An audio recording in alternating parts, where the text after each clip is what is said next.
Mayor, Digong, PRRD, Tatay, ito ang mga katawagang hindi malilimutan ng mga Pilipino. Dito kilala si Pangulong Rodrigo Roa Duterte, ang ika-16 na presidenteng nagsilbi sa Pilipinas. Buwan ng Hunyo taong 2016 nang mahalal sa pwesto, pero bago pa niyan ay mahigit 20 taon nang nanilbihan bilang alkalde ng Davao City. Pero sino nga ba si Pangulong Duterte sa mata ng isang Pilipino? Ito yung presidente na hindi taga Maynila. Hindi ako sanay ng mga paikot-ikot. Probinsyano ako at matagal akong mayor sa aming syudad. Ayan ang gusto ninyo, ibibigay ko talaga sa inyo. Huwag ninyong lukuhin ang bayan sa panahon ko kasi hindi ako papayag. That goes for all. Sa ilalim ng kanyang pamamahala, nakamit ng bansa ang pag-unlad at pagbabago.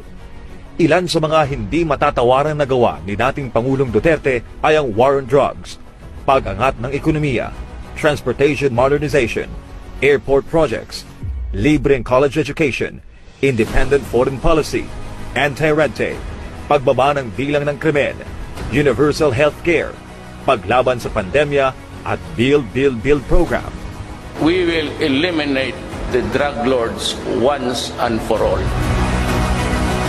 I will be a dictator, no doubt about it, but only against the forces of evil, criminality, drugs, and corruption.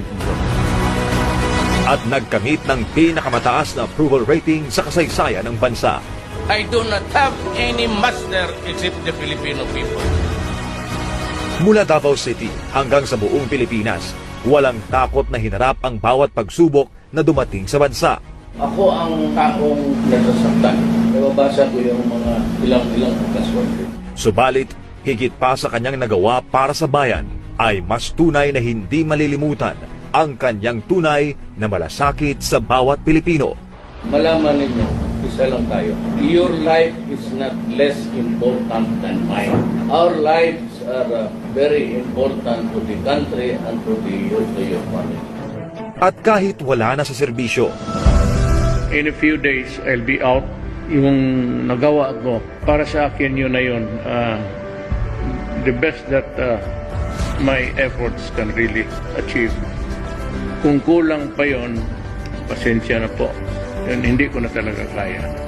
The things that I failed to do, mostly not because of negligence or may mga shortcomings ako, but talagang time, the 6 years would not be enough to finish all the projects. Maraming salamat po sa inyo and your help in my journey in the 6 years na binigyan ninyo ako ng honor maging presidente ng Pilipinas. Maraming salamat.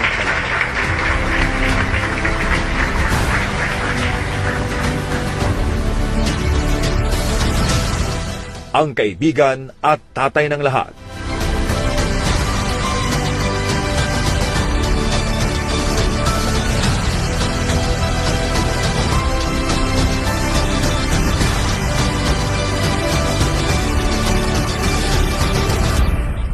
At ngayon ay si Citizen Roddy. As I have already explained to the public, I am a night person. Ngayon, rested na ako. So, if there's any perceptible change, maybe in my physical, it's because nakakabawi ako sa tulog. I can complete the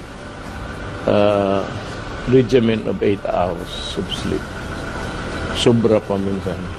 Yung mukhang pagod nang nawala. Pero yung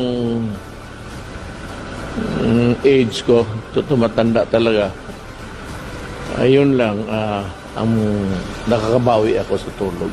That's what I told him when he came this evening. I said, Mayor, what happened? You're looking younger and your hair is getting thicker. Sabi niya, well, it's life. I'm just relaxing.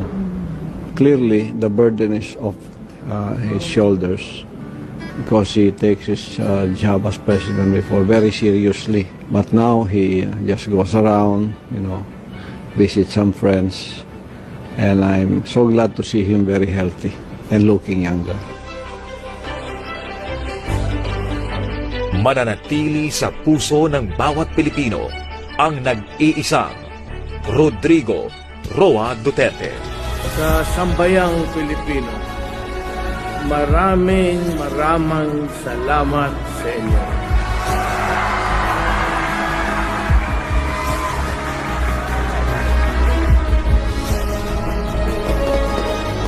Tatay, no, napakarami pong salamat sa lahat ng ginawa mo sa city ng Davao at sa buong Pilipinas. Sa lahat ng mga presidente dahil ramdam talaga natin dito yung pagbabago, no, yung mga droga nawala talaga. Papasalamat po kami sa kapulisan, sa ating mahal na presidente, sa nagawa niya po sa amin. Maraming salamat po, Tay. At mahal po namin kayo. Alam mo yung feeling na parang kulang yung 6 na taon para kay President Duterte. But sabi ko nga sa kanya whenever I see him na maraming salamat because para po sa akin, he is the best president of our country that we ever had. Para sa Pilipinas kong mahal.